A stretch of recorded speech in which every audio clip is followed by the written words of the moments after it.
আসসালামু আলাইকুম। প্রিয় বন্ধুগণ কেমন আছেন সবাই? আশা করি আল্লাহর রহমতে ভালো আছেন। আজকে আপনাদের কমেন্টের উপরে ভিত্তি করে আজকে এই ভিডিওটি তৈরি করা। আমার একজন প্রিয় ভাই জিজ্ঞাসা করেছেন মিস্টার মোহাম্মদ মুন্না। উনি জানতে চেয়েছিলেন যে গাজী কোম্পানির একটি মোটরে কিভাবে ক্যাপাসিটর কানেকশন করতে হয়। আসলে এটা গাজী কোম্পানি বা আরএফএল এর পাম্প না। আ যে পৃথিবীর যেকোনো মোটর বা ইন্ডাকশন মোটরের ক্যাপাসিটর কানেকশন সেম। আ আমরা জানি বিশেষত একটি সিঙ্গেল ফেজ মোটরে ২ টি কয়েল থাকে। একটি স্টার্টিং কয়েল এবং একটি রানিং কয়েল। আমি এখন হাতে একটি চিত্র অঙ্কন করে দেখিয়েছি আপনাকে। এখানে দেখা যাচ্ছে একটি স্টার্টিং কয়েল, একটি রানিং কয়েল। আমরা স্টার্টিং কয়েল এবং রানিং কয়েলের ২ টি প্রান্তকে একসাথে করে একটি লাইন বের করছি, যেটাকে আমরা নিউট্রাল হিসেবে চিহ্নিত করেছি এবং আরো ২ টি লাইন রয়েছে। এ স্টার্টিং এবং রানিং এর ২ টি আ ২ টি আমরা ক্যাপাসিটর ২ প্রান্তে কানেকশন করেছি। তো এভাবে আমি স্টেপ বাই স্টেপ ৪ টা চিত্র অঙ্কন করেছি। সেখানে দেখা যাচ্ছে যে আমরা নরমালি একটা ফ্যানে যেভাবে ক্যাপাসিটর কানেকশন করি, সেম একটি ইন্ডাকশন মোটরও সেম ভাবে ক্যাপাসিটর কানেকশন করা হয় এবং ক্যাপাসিটরের এক প্রান্ত থেকে ফেজ লাইনটি নেয়া হয়।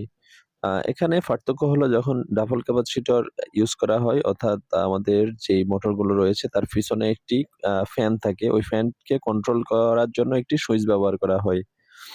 আর ওই সুইচটি কন্ট্রোল করার জন্য একটি ক্যাপাসিটর ব্যবহার করা হয়। তো সেক্ষেত্রে এই ক্যাপাসিটরটা আমাদেরকে জয়েন করতে হয়। যদি আমরা ক্যাপাসিটরটা জয়েন না করি তাহলে আমাদের ফ্যানটি আ ঘুরতে থাকবে। এটাই বন্ধ অর্থাৎ অন অফ করলে এটি কিছুক্ষণ চললে তারপর বন্ধ হবে। আর যদি আ এই সুইচটি কানেকশন থাকে তাহলে এটি সাথে সাথে বন্ধ হয়ে যাবে লাইন অফ করার সাথে সাথে। তো এটি কানেকশন মূলত আমরা চিত্র দেখেই ক্লিয়ারলি বোঝা যায় যে একটি ক্যাপাসিটর প্রান্ত থেকে লাইনটা নিয়ে তারপর একটি ওই যেই 2nd ক্যাপাসিটরটা রয়েছে সেই ক্যাপাসিটরের মধ্যে কানেকশন করে তারপর এক প্রান্তে দিতে হয়।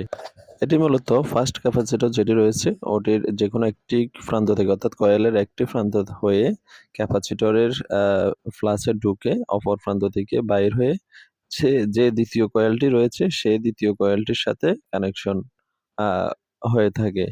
তো আ মূলত আমাদের 2nd ক্যাপাসিটরের কাজটি হলো আমাদের সুইচটি আ বা পিছনে যে ফ্যানটি আছে সেটি কন্ট্রোল করার জন্য। আমি আপনাদেরকে আ পরবর্তীতে একটি সরাসরি ভিডিও করে দেখায় দিব কিভাবে একটি মোটরের সাথে এটি কানেকশন করে। আশা করি এই চিত্রগুলো দেখলে আশা করি আপনারা করতে পারবেন। থ্যাংক ইউ সো মাচ ভিডিওটি দেখার জন্য।